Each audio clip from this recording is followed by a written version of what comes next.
Hey, this is Joey with BeamNG.drive, and today we have a new update for the game.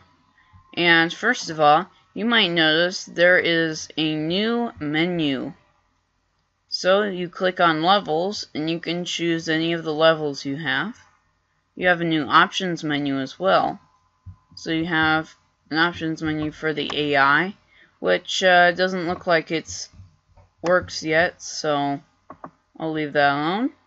Select your graphics power, audio, and basically it just has a new look to it. There's still the old graphics, you can have everything else you have as you want it.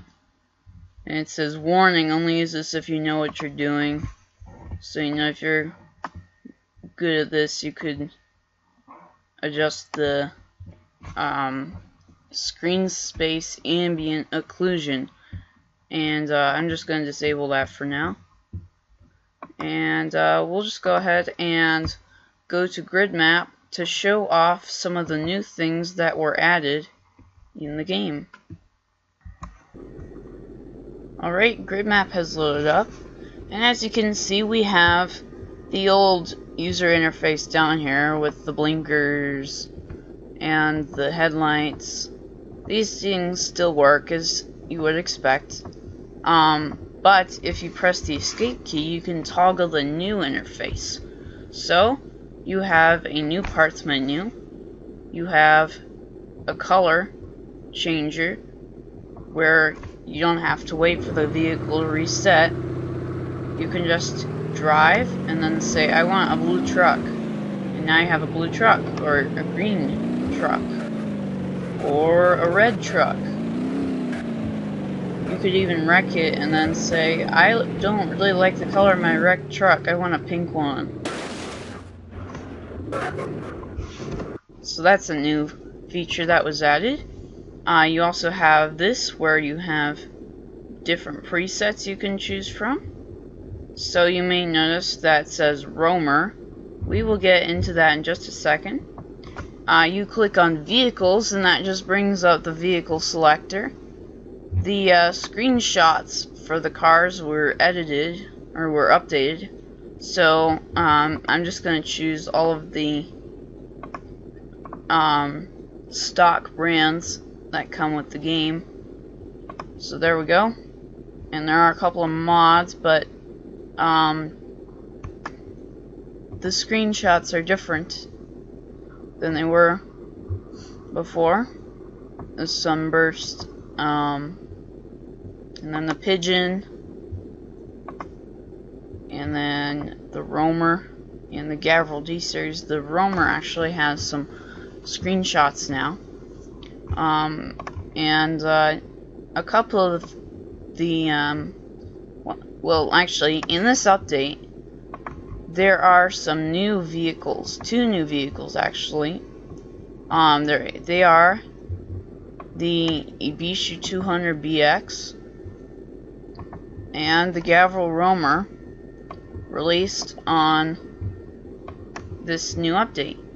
So that's just the vehicles selector, which looks exactly the same as before. You now have an environment menu over here as well, so you can play the time of day and edit it. You don't have to go into the world editor and say, oh, I want it to be this time of day.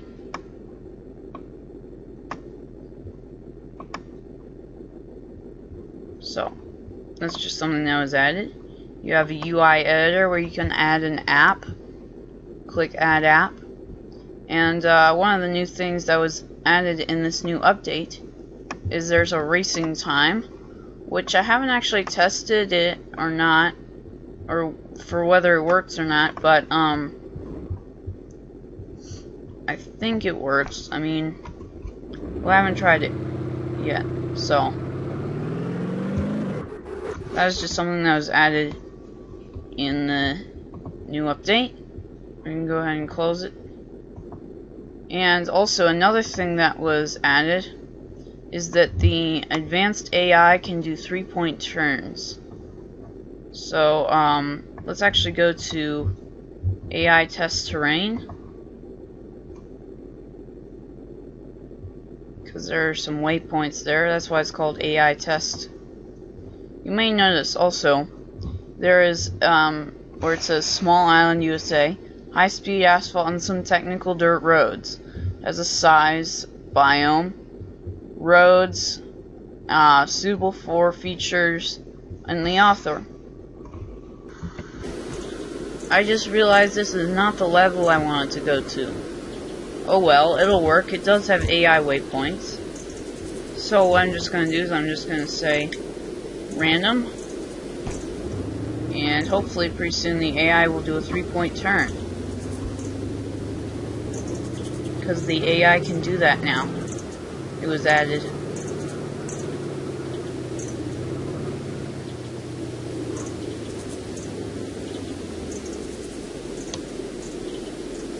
There we go. I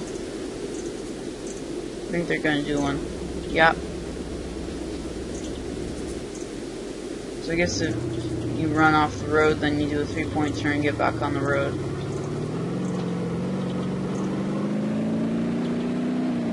Okay. Anyway, saw them do a 3-point turn. So I'm just going to say disabled, reset, and we can go ahead and look at some of the other new features that were added.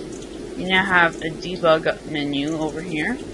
So you have the standard thing you have before in the old interface, and you have spawn new, and that button works just fine. Unfortunately, the reset all button, reload all button doesn't work.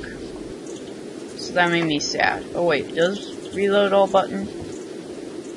Reload all button might work. I can't tell.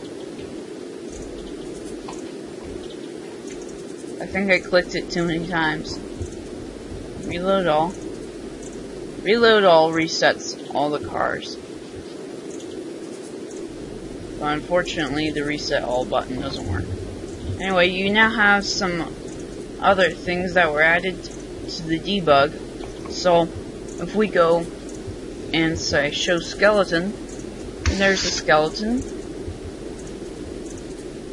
Broken, broken only, stress, deformation, and brake groups. It now shows the brake groups for the car. So if we go and do something like hit the break all brake groups button, well, yeah, let's just add the UI map. How is it called? Vehicle debug? I think that sounds right, yeah. That one. We hit the break all brake groups button.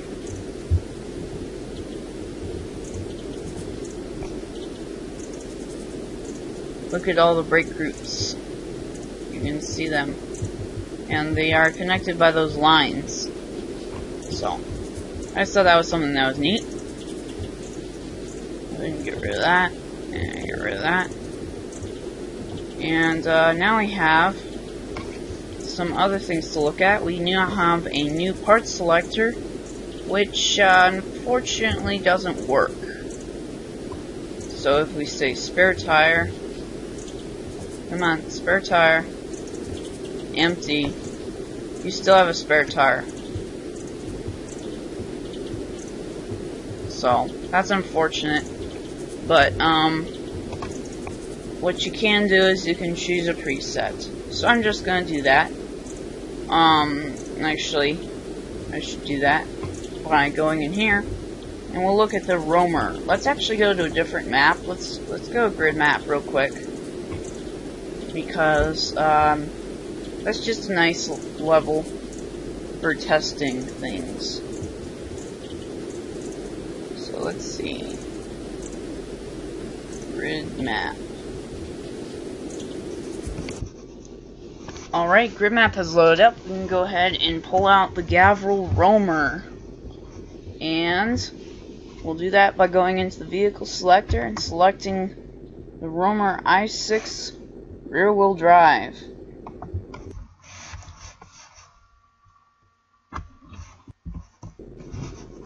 Here we go.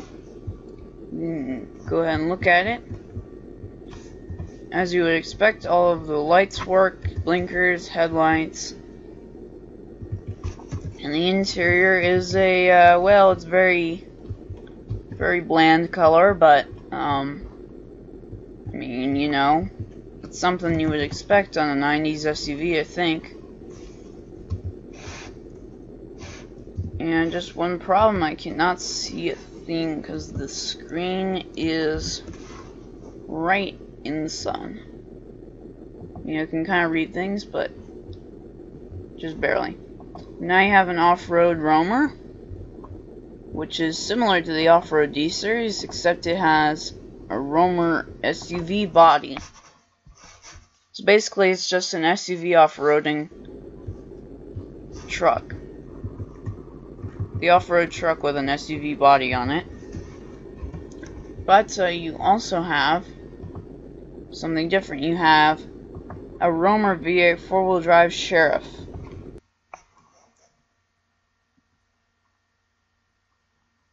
Look at that. It shows Sheriff on it. 911 387. And it has a little light bar on top that flashes.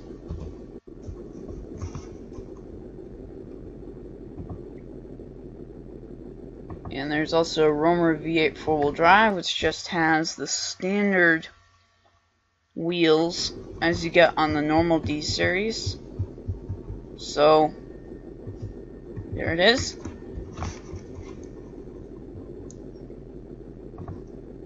And then you have one more version of it. You have the roamer V8 4-wheel drive XT Automatic, which has some different wheels. Those kind of look like Ford Expedition wheels. Anyway, let's go ahead and look at the Ibishu 200BX, because that is my favorite new car. We'll look at the 2-liter base and automatic. There it is. As you can see, it is a 80s looking sports car.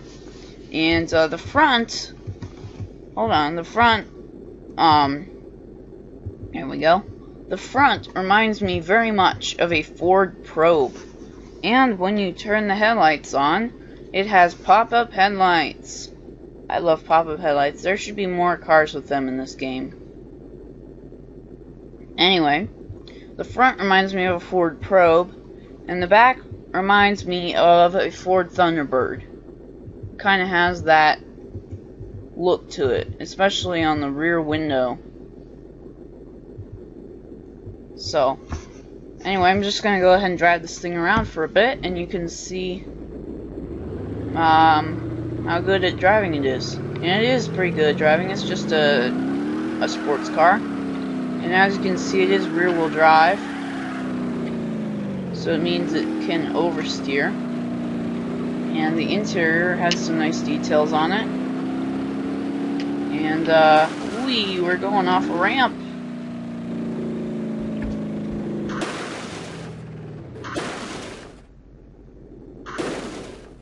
And there's a crash. Go ahead and reset this thing. So one thing is interesting. There are brake lights right there. And, the blinkers work as well.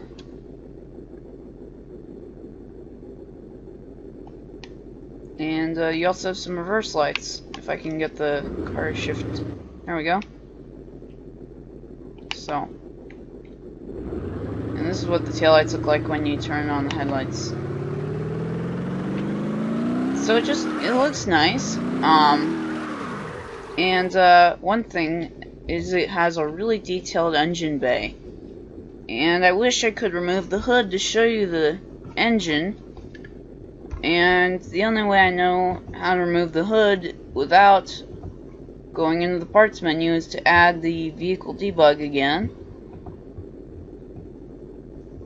And then say, you have to click on that now to make the thing go away.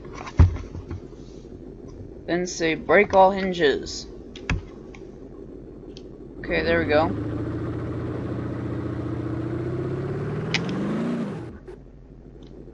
Come on.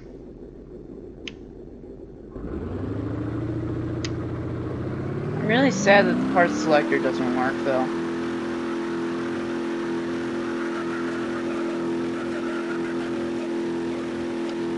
You know what? It's taking forever. Break all brake groups.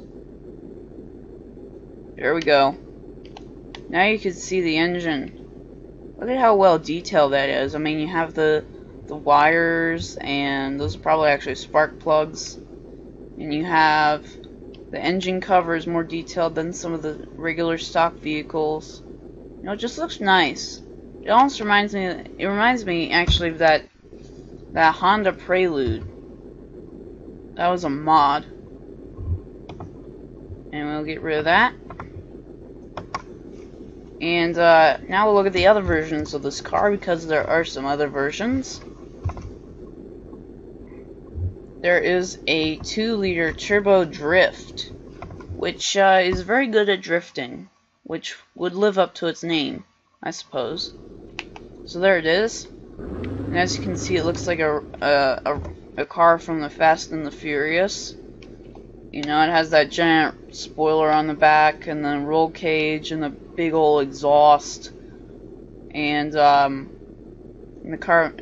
hood with the vents in it, probably carbon fiber hood, and the body kit, and custom rims.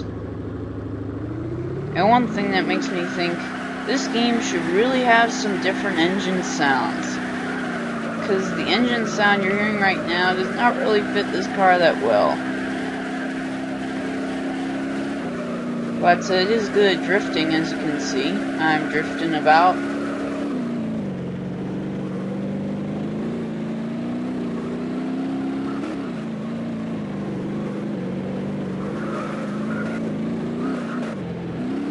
Smash. And now I ruined my precious car that I probably spent a few $1,000s on putting silly modifications on it. Anyway, there's also a 2-liter turbo race edition, which is faster than the drift. And I believe I got this thing up to 150 on Matrix Freeway. And the reason I use Matrix Freeway is because it's just a long freeway, and it's good for maxing cars' top speeds, or maxing out cars. Bounce. And the bumper fell off, and that car is ruined. So it looks the same as far as I can tell as the 2-liter drift edition, apart from the color, obviously.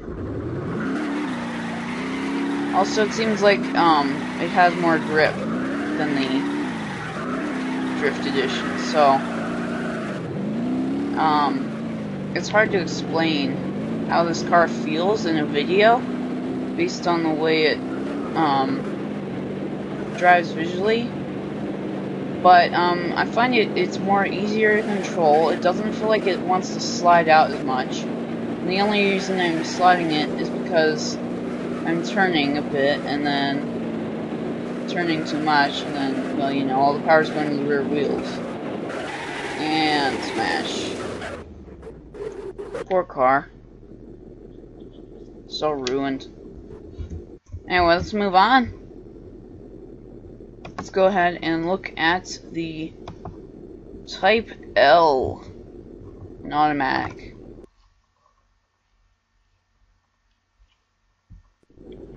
And right off the bat, the only difference I noticed from the base is that the wheels are different. Has some alloy wheels. And the trunk lettering is also different as well. So it says Type L. And also, I believe the steering wheel is different. Yes, it is.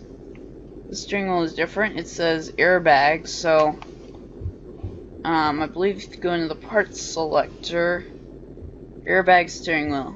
So the steering wheel is different than the base model. And you know what? Just for fun, we'll just drive it around. It is very slow though, compared to the turbo and the race edition I was just driving. Which, I mean, you know, like, you would expect that, I think.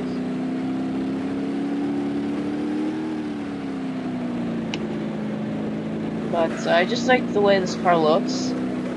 It reminds me of some older Fords, which I really enjoy. I've never actually ridden in them or driven them, but it reminds me of old Fords. And I actually knew someone who had an old Thunderbird. It was red.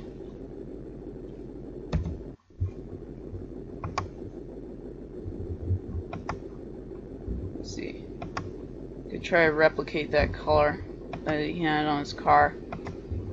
No, that's more orange.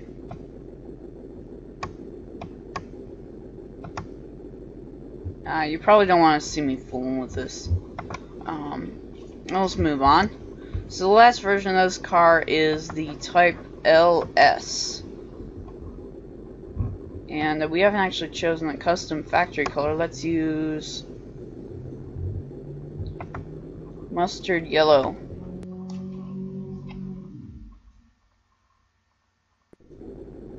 And right away I see it has a spoiler, some different trunk lettering, and some mesh wheels. Or, what are those called? They look like the same wheels that are on the Grand Marshal.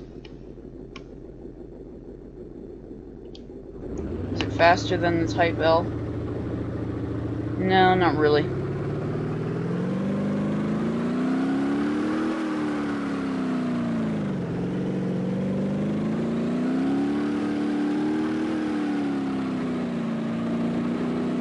No, it's not faster. But, yeah. Let's look at the 200BX. And so is that everything that was added? I looked up this time, and I think there was some handling improvements to the Corvette and the H series and the Marshall and the D series. But those are hard to explain in a video. Here's the Corvette.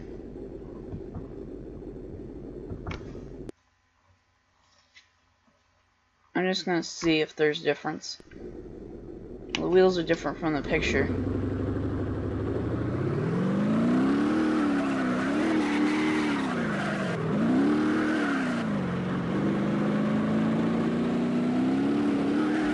Yeah, it's hard to explain because I didn't really have that much experience with the Corvette. Well, okay, maybe it has some it has less tendency to understeer, but that's really about it. That's the only difference I see. It is dead though, so let's go ahead and reset. And I believe that was everything that was added. There's also this chat feature, which I won't do that, and there's this feedback feature as well. This is only for bug reports though, so if your game crashes, then use that. And I believe that was everything that was added, so until next time, this is Joey. I'll see ya.